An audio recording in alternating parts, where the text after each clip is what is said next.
Welcome back to On the Clock, our show about making the moments matter. I'm your host, Elisa Gums. Today we're chatting about finding freedom, career freedom, with a woman who walked away from corporate America after 20 years. Joining us is leadership consultant Juliet Hall, author of the book Own Your Opportunities, a story of self-discovery and self-determination.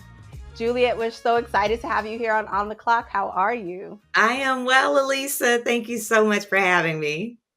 I have to tell you that I get so many pitches that it is really difficult to stand out. But yours caught my eye right away. It said, she hit a glass ceiling and opened a window. So I'm dying to hear your story. But before we get to the jumping out the window part, let's start with your background. What led you to your career in the first place? And what was your experience like climbing the ladder in corporate America? Well, what led me to my career, it actually wasn't something that I planned. I actually wanted to go into broadcast journalism when I was in college. I attended Spelman College. I majored in English, minored in psychology, and I always knew that I wanted to write because I love telling stories, but I always thought that I would be in front of a camera, and I always thought that I would just somehow land in a space where I would be on a stage or just sharing with an audience stories, because I love stories, and I thought journalism was that route. But the only problem was that I had way too much fun at Spelman. And so what led me to my career is a lack of planning, actually, because by the time that I graduated, I needed a job. I knew that I wasn't going to go back to South Carolina, which is where I'm from. And I knew I wasn't going to go back to school right away. So I actually took an opportunity with the only company that had offered me a job, and it was with a bank. And so that really began my track in corporate America. I worked for 3.5 years in with a bank and went through their management development program. And I just decided that that culture didn't fit me. I didn't feel alive. I felt drained every time I pulled into the parking lot. Heart started palpitating. It was just miserable. And so I knew then that, okay, I need to do something about this. If I'm going to make a change, it's going to be on me, because nobody's going to give me a handout. So I just decided I had to really think intentionally in my early 20s, Elisa, about what I wanted to do and what I wanted my life to look like. And I was actually inside of a restaurant having basically a conversation with God, and just trying to figure out what is it that I'm really meant to do, and why am I here, and what is my next step going to be. And I actually write about this in my book. I came up with this mental process called the 3 Ps. So I wanted to work for an organization where the principles or values were consistent with mine.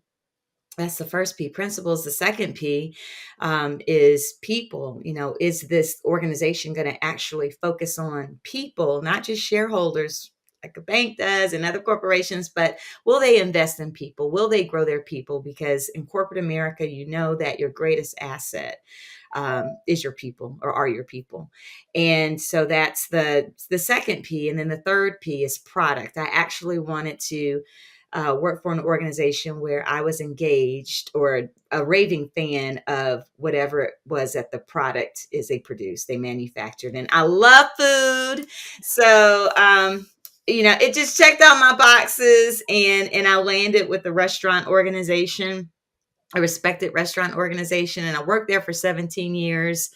And yeah, but even then, I decided that after 17 years, I had evolved to a point.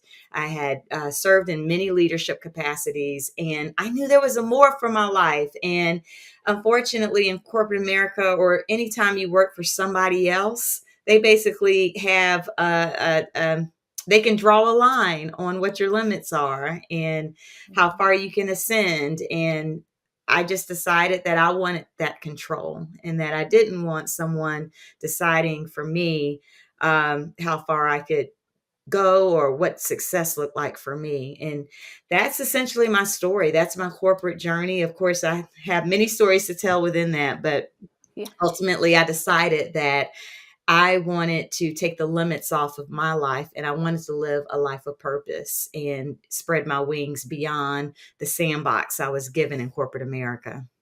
Well, let's talk about those 17 years because it's not like, there was a blink of an eye. It's not like No. you were not successful in corporate America. What were those years like for you?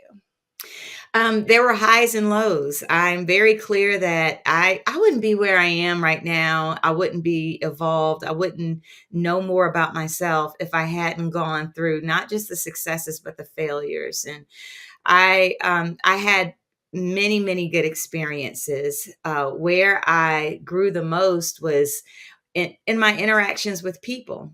And there were moments in my corporate journey where I did feel excluded. I remember, and I share this story in my book on your opportunities, that one of my earliest recollections of a team bonding trip, I'm in my early 20s, I'm the only woman at the table, the only person of color at the table. So I'm around these white men and we're planning our team bonding trip for the next year.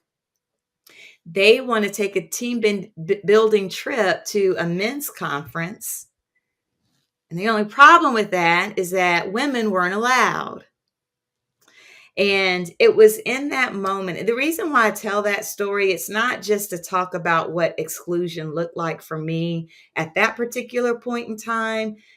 I also tell that story because it was in that moment where I found some courage inside myself to lend my voice, to speak out, and to help open the eyes of my peers that how can you have a team bonding trip that doesn't include me? Yeah. And I'm on this team.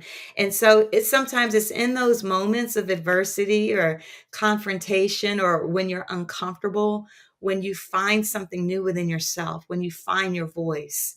And I share that story and I share other stories as well, but that's just an example of one of those stories in corporate America. And it's a good story because it's like not only doesn't it include you, but it can't by definition include you. Like I don't think I've heard a lot of stories. That one is a pretty bad one, as you talk about in the description for your book, corporate trauma. Yes. So, what led in the end to your breakup with corporate America? At some point in my career, I had this dream that I wanted to be at a certain place in the organization that I worked. I wanted to be a spokesperson, an ambassador. I essentially wanted to use my gifts in the corporation at 100% versus being in a role where I was only utilizing my gifts maybe 10 to 25%. And and when I expressed the dream to my leadership, they told me that my dream, the likelihood of my dream doesn't exist with them in their corporation. So that what do you do? What do you do when you are sharing with leadership your desire to add more value to the organization beyond what you do currently, and they shut that dream down? Now, the lesson is that when you work for somebody else, you're on their payroll, so you can take it or leave it, right? I had a choice. Okay, I know that what I want to become in this organization. And I had achieved a lot. Let's be very clear.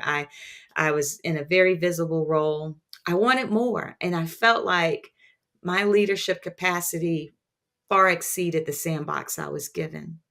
Mm. And when you're feeling trapped, when you're feeling stuck, and when you feel like you can't move and you have to get approvals for every single thing, um, I just know that wasn't going to produce the very best version of myself. And so that really was the last straw for me, was that when I was told that my dreams don't fit within my job and they might not ever will, then at that point, the onus is on me to decide, all right, I can either accept this or I can make a change. And by making a change, I knew that there was going to be some risk to that. But you have to choose your hard, right? It was going to be hard either way. It was going to be hard for me to stay. I would have been making a lot of money. And I can tell you, money doesn't solve everything, especially when you are extremely motivated and you want to add more value in the space that you're in. Um, so it would have been hard to be confined into a box, or it would have been hard for me to seek that freedom, and yet create a structure uh, on which I would live on my own. It's hard either way. There's a cost to either way, but I chose the latter. I chose to bet on me. I chose to believe in me, and I chose to pursue a path of freedom, where I could pursue my own opportunities and tap into my own giftings, and just be Juliet. And that's what I'm doing now. I'm 7 years into it. Not to say there aren't times when I think about going back into corporate America, but then I go back to my purpose, and I'm like, nope, this is what I'm called to do. And I'm just going to keep working at it, and I'm going to be consistent, and I'm going to make it happen. And so I'm 7 years into it. Yeah. And then after, you chose your own freedom, you wrote a book about it. I want to Yes. read the description because I think it's so relatable. Own Your Opportunities is a self portrait of a Black woman in corporate America who discovers her value and walks away from a company to pursue sanity and the freedom to realize her dream. What are you hoping to accomplish with the book? I hope to accomplish reaching masses of individuals, men and women. When I wrote the book, I had women in mind, but men are reading the book and men are getting as much value in it or out of it as women are.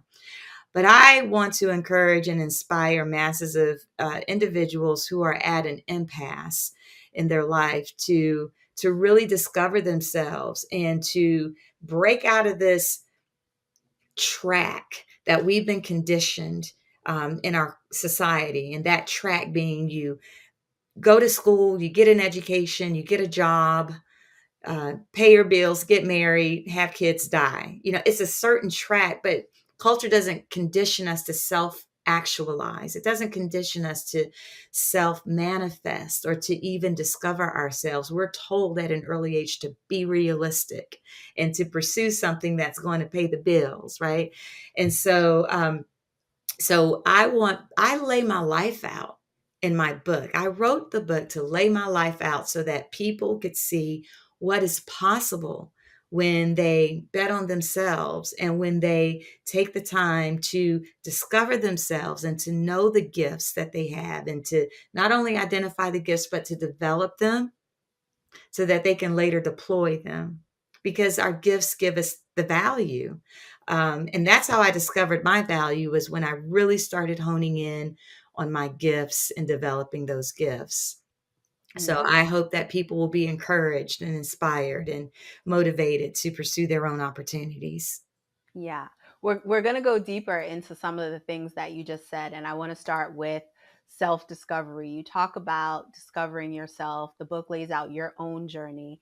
I know every journey is different, but for those people who are feeling unfulfilled at work, how can they start on that journey of self discovery? I can tell you how I started, and that is I looked for opportunities outside of corporate America that interested me, where I could devote my time and my energies. I'm not saying I gave up my 9 to 5 at the time, but if because I wasn't feeling fulfilled inside the corporate walls, I took the initiative to find that fulfillment outside the corporate walls. And there are many ways to do that. If you are, I think one of the ways to do it is through serving.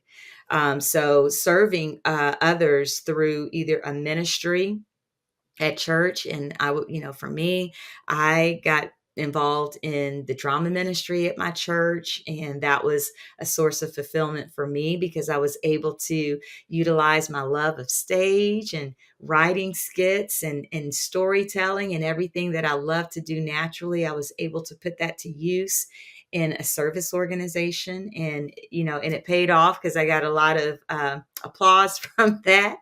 I also, found opportunities later on in my career to find value, and that was through traveling. So, I in my bio, I've traveled to over 20 countries.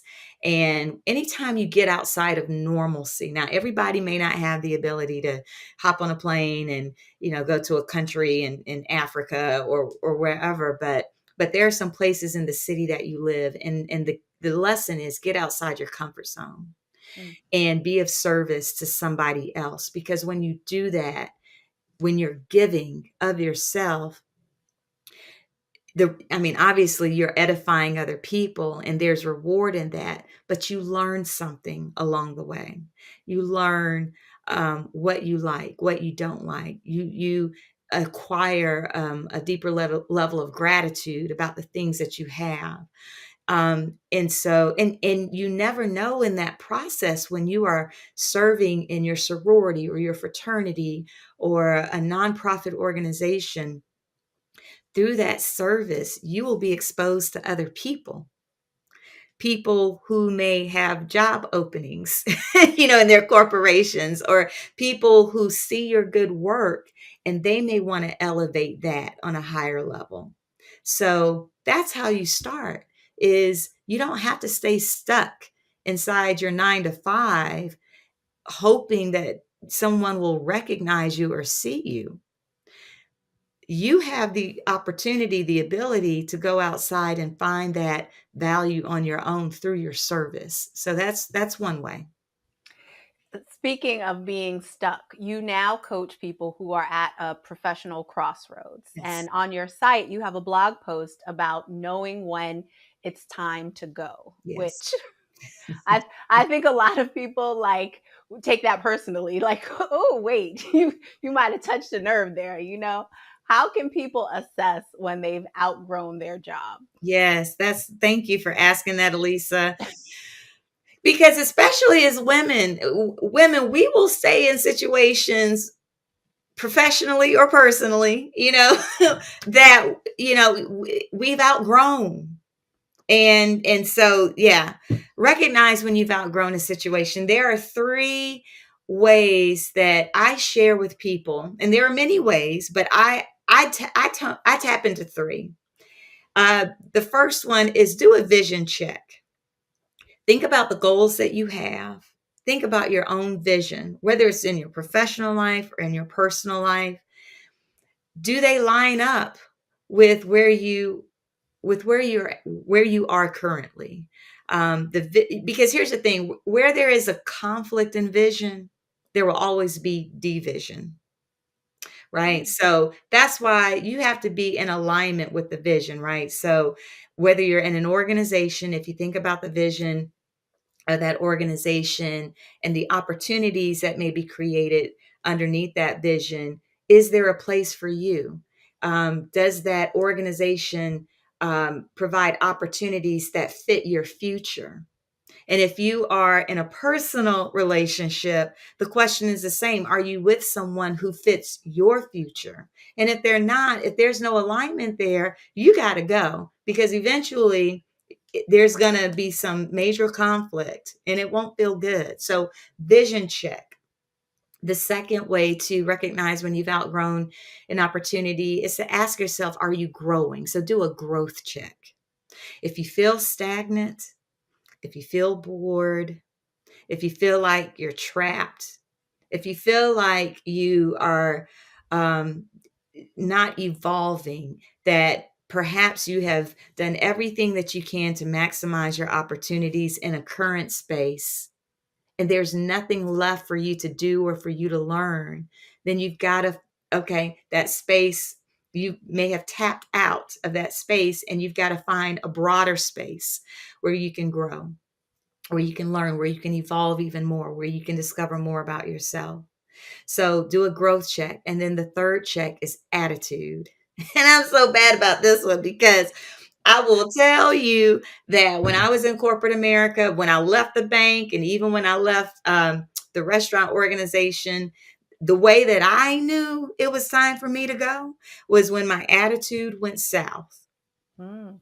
And the thing is, if one for me anyway, when that attitude goes, it's very hard to recover from that.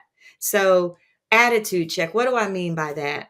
Are you bitter? Do you feel disgruntled? Are you angry when you go to work? Do you feel like you can't even see when you're not able to operate in the fullness of who you are?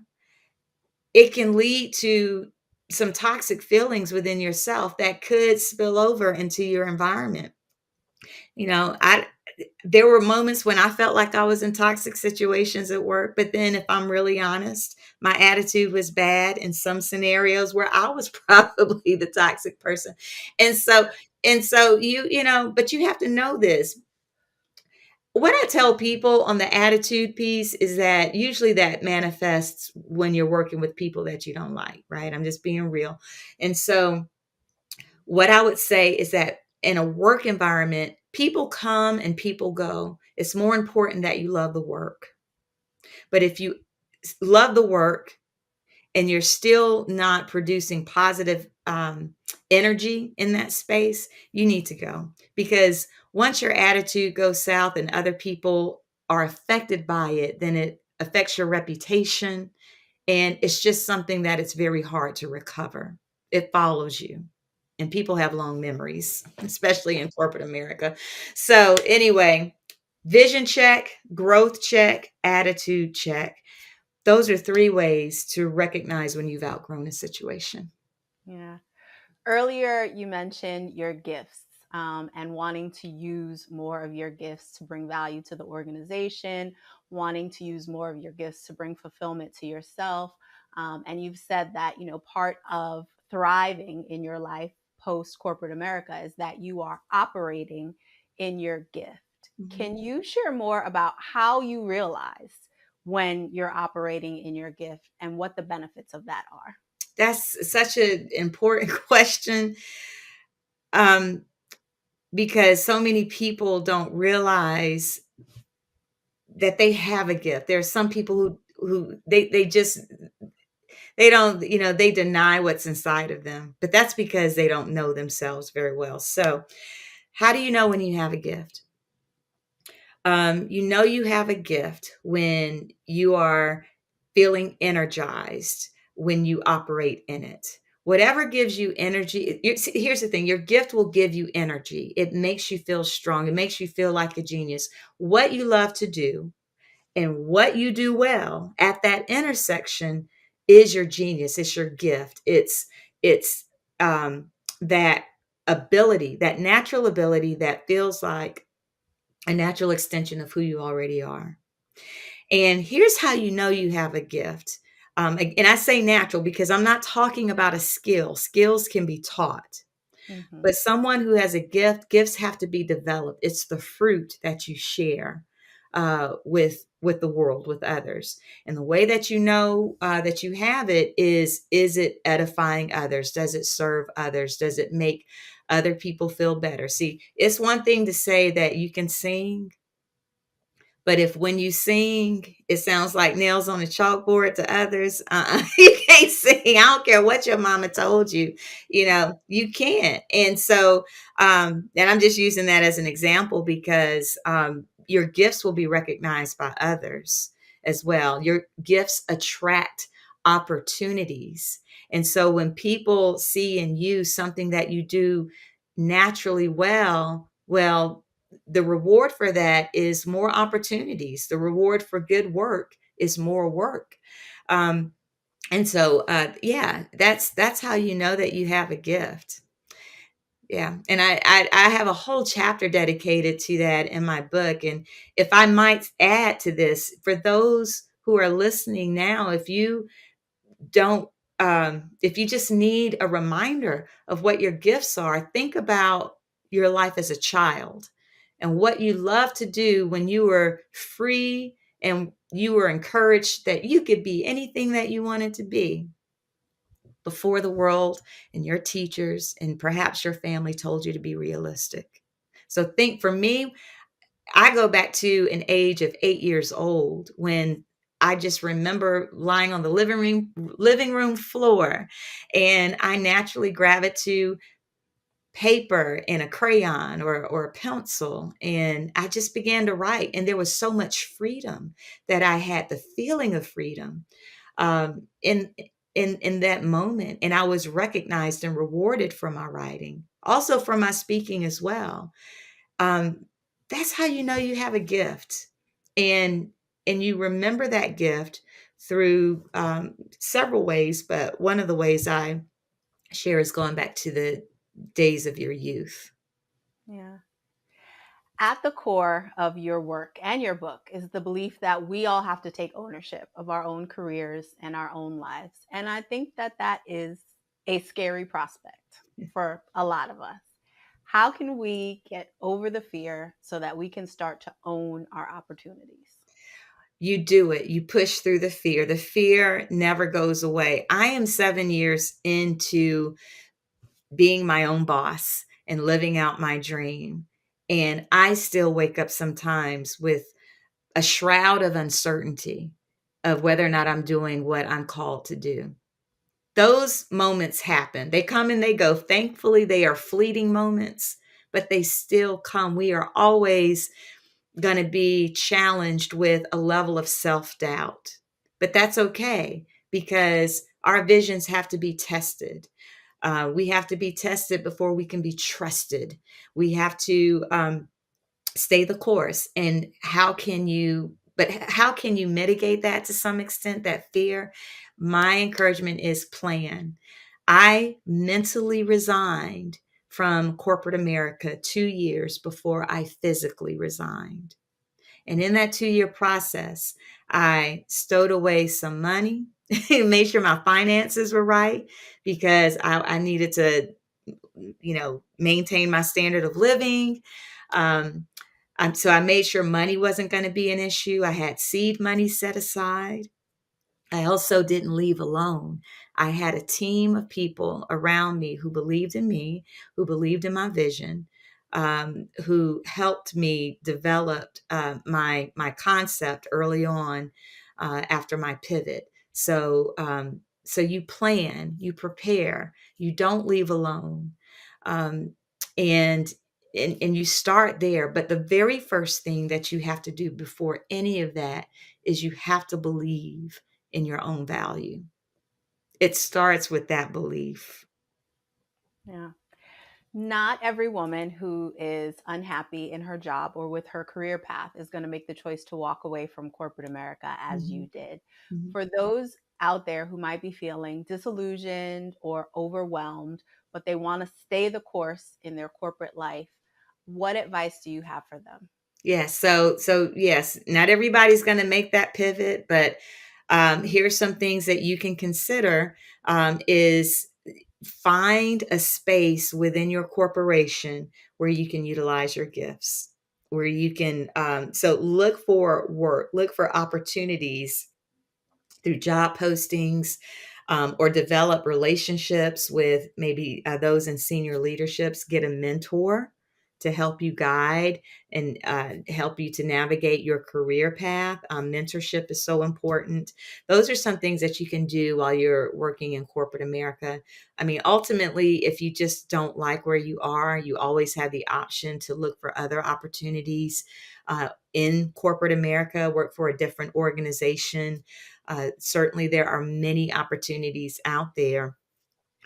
The key is, though, focus on what you can control and look at the environment that you're in and try to find roles within your organization that you can apply to where you can grow and evolve. And even if there's not a role that where I'm like, well, I don't know that I get to apply my gifts in this role, but I still like the work and I'm skilled at doing the work, apply to that. And especially if it's a leader in the organization, that can help grow you and get you to the next level. Look for opportunities to work for good leaders in your organization. That will make life a heck of a lot better. This has been so empowering and also so fun. Thank you so much, Juliet, for sharing the unique ways you're helping people make the most of the time we've been given by helping us identify our gifts and fulfill our dreams. And thank you. Thank you all for watching On the Clock. We'll see you next time as we continue to talk about working with purpose and living with passion.